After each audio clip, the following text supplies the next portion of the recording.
Unemployment and homelessness is a major issue rising in the Kalamazoo area. Just this past month, the City Council voted to remove $500,000 from their budget for public housing assistance. This is affecting families with school-aged children who may need it the most. The unemployment rate in Kalamazoo is currently 3.4%, which is below the national average. I definitely believe that the city could be doing more when it comes to decreasing the homeless population, not only by creating more job opportunities, which is an overall national issue, but also by making more households for families of low income, because Kalamazoo definitely has these very historic neighborhoods that have these larger homes, which is amazing, but also it's very difficult then for the low-income families to be able to get those households. With the unemployment rate, many families seek assisted housing, yet the spaces are overcrowded and many find themselves on the streets. Some citizens even decide to camp out in nearby Bronson Park, but later found themselves being arrested by the Kalamazoo Department of Public Safety. Instead of trying to help the situation, the city wants to ignore and silence these people. Businesses are doing what they can to keep homeless citizens from sitting outside by putting metal spikes in front of their sidewalks, similar to those put on roofs for pigeons, as well as installing benches with individual seats that do not allow for sleeping.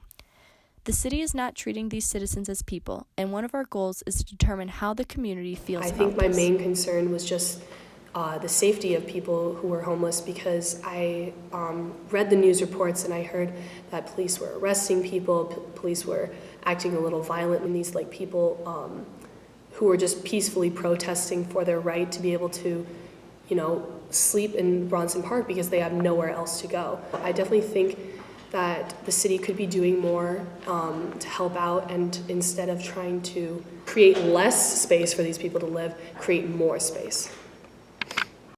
In particular, my role within the city manager's office, try to connect between community vision and action. And so we launched a huge strategic vision that finished up about a year ago, Imagine Kalamazoo. I spend quite a bit of my time trying to think about, through our strategic vision, which was created with over 4,000 community contacts, going really deep into the community, hearing from people what they want their city to be by 2025. So one of the things you may have encountered in the conversation on homelessness is how elusive the numbers are. Some people say, well, what is your homeless number? You'll likely hear a lot of different stories. You'll hear people's perception of what they see on a daily basis. Their experiences of what it means to be homeless living in Kalamazoo. And there's a couple different mechanisms that we go through to count homelessness, but I start from the premise that nothing is going to be exact. So one of the pieces I'll leave with you, every year the HUD basically requires us to do a point-in-time count. For better or worse, they want that point-in-time count to be in January. I think I can, on one hand, say that seems to be a bit absurd because you're going to really undercount your numbers. Perhaps they're doing it in a way that says we really want to be able to understand who truly doesn't have other options.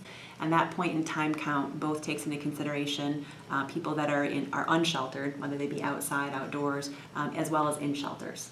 So with that, I think this past year, in January, when they did the point-in-time count, they had 567 recorded within that point-in-time count, a given day and a given night in January. There's another way of collecting homeless data, and that's through the Housing Management Information System. And that really is a way of looking at unduplicated homeless over the course of a whole year. That number is 4636, a much larger number, which means that on every given night, it might not be as 4,600 on any given night, but over the course of a year, you're going to have individuals that are going to fall in and out of housing. And so you've got that number out there. What I think is the most challenging is to get at the number of people that are doubled up or living with family or living on couches of loved ones or not able to have their own housing but may not be in a shelter or may not be on the street. If you look at national numbers, going back to that point-in-time count, it's more like 500,000. If you look at people that are included in couch surfing or living with family, it's 4 million. So the jump from that to that, if you think about just remotely what that might look like for Kalamazoo, that 567 number, or even that 4,000 number, doesn't accurately reflect, I think, the total story. So I think the important piece is certainly using the data we have, understanding it, but also appreciating the fact that it's imperfect, and I think largely needs to be rounded out by conversation with people with lived experience and being more involved and actually talking to people where they are, and that's kind of the work that we're starting to get ourselves into. So I think part of the work we've been doing most recently has been listening, and I think one of the things I've taken away from conversations we've had of people that have lived with homelessness is that it isn't a one-size-fits-all, and that people who are experiencing homelessness may have very different stories. So as it relates to labor, why someone is or isn't participating in the market may be varied. It might be that they have significant mental health or substance abuse issues that makes that impossible. It may be that it's a lack of soft skills, they need a little bit of support and coaching and they're ready to work. It may be barriers on their resume, like law enforcement issues or violations that might make them more challenging for employment. So I think to answer the question, it's hard to do from one fell swoop.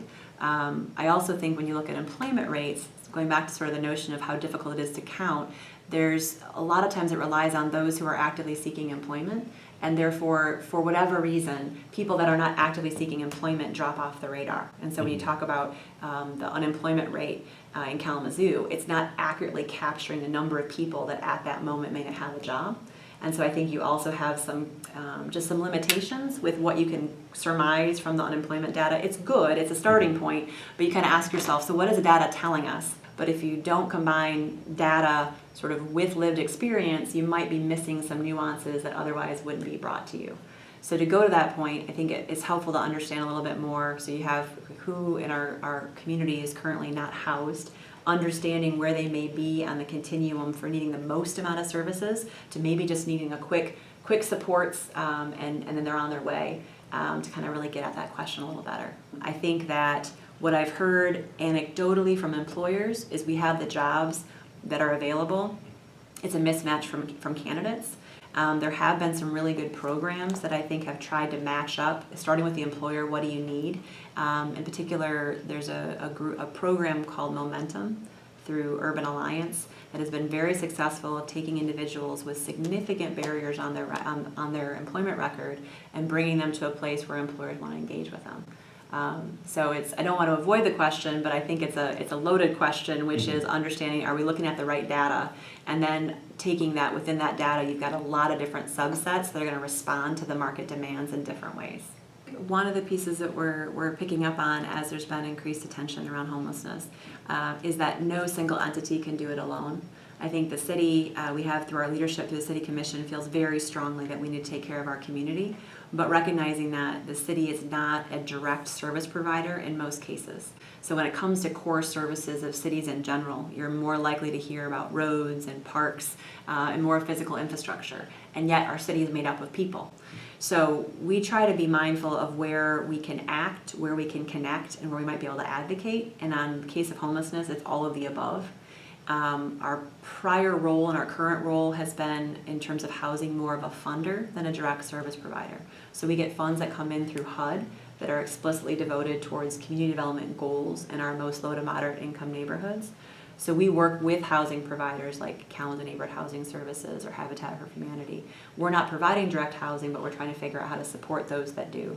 So that's kind of more of a connecting role. I think in the ACT role, trying to think through, should we be more in the business of trying to promote the development of housing? Are we able to do it enough between the private market and the nonprofit sector? In the past, we haven't, but there are certainly examples in other cities across the country that have taken more of an active role. The Connect piece is one where we've really tried to play a major role around the area of homelessness in bringing service providers together across sectors. So those that are dealing primarily with housing combined with those that are working primarily on healthcare, those that are working primarily on mental health. We have a benefit of bringing people together to figure out how might we deliver services in a more coordinated way. So if we're trying, I guess, using the city as a role of how do we connect service providers together to be a little more focused on the individual at hand and going to where people are, as opposed to assuming that they need to go and make rounds around the whole city to try to get their needs met. So we've got a long list of service providers that are actively trying to help people in need, whether they're housed or precariously housed.